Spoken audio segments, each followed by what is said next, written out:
உலகில் மிக வேகமாக வளர்ந்து வரும் பொருளாதார நாடாக இந்தியா உருவெடுத்துள்ளதாக பிரதமர் நரேந்திர மோடி பெருமிதம் தெரிவித்துள்ளார்.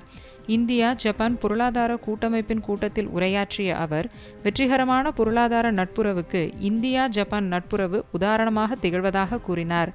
ஜப்பானின் நிபுணத்துவமும் முதலீடும் இந்தியாவுடன் இணையும் போது உலக நாடுகள் பெருமளவில் பலனடையும் என்றார்.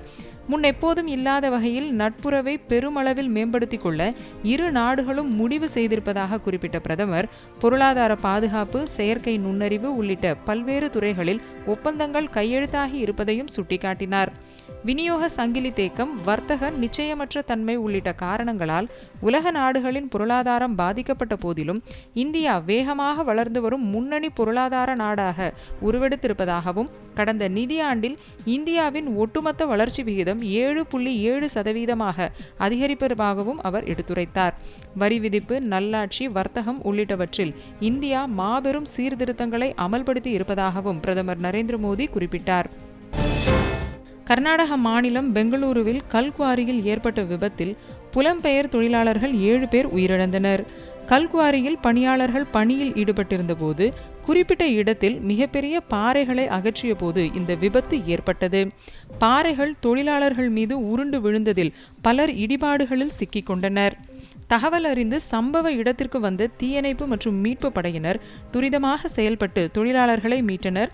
படுகாயமடைந்த தொழிலாளர்கள் மருத்துவமனையில் சிகிச்சைக்காக அனுமதிக்கப்பட்டுள்ளனர். விபத்து குறித்து வழக்கு பதிவு செய்துள்ள காவல்துறையினர் குவாரி உரிமையாளரை தேடி வருகின்றனர். காஞ்சிபுரம் மாவட்டம் ஸ்ரீபெரும்புதூர் தனியார் திருமண மண்டபத்தில் 1435ஆம் பசலி ஆண்டுக்கான வருவாய் தீர்வாயம் நலத்திட்ட உதவிகள் வழங்கும் நிகழ்ச்சியில் மாநில வெளிநாடு வாழ் தமிழர்கள் நலத்துறை அமைச்சர் SPK தென்னரசு பங்கேற்று 157 பயனாளிகளுக்கு நலத்திட்ட உதவிகளை வழங்கினார்.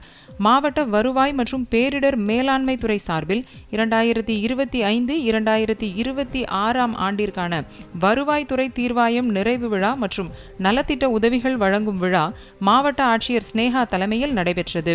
இதில் நீர்நிலை புறம்போக்கில் வசித்து வந்த ஏரிக்கரை மக்களுக்கு மாற்று இடமாக கிளாய் கிராமத்தில் தேர்வு செய்யப்பட்டு 65 நபர்களுக்கும், முழு புலம் மற்றும் உட்பிரிவு இனங்களில் 59 பயனாளிகள் என மொத்தம் 144 நபர்களுக்கு பட்டாக்களும், உழவர் பாதுகாப்பு திட்டத்தில் 8 பயனாளி குடும்பங்களுக்கு 2,60,000 ரூபாய் மதிப்பில் நிவாரண தொகையினை அமைச்சர் தென்னரசு மற்றும் ஆட்சியர் ஸ்னேகா ஆகியோர் வழங்கினர்.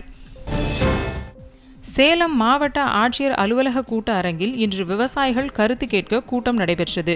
இதில் தர்மபுரி சட்டமன்ற உறுப்பினர் சௌமியா அன்புமணியும் கலந்து கொண்டார்.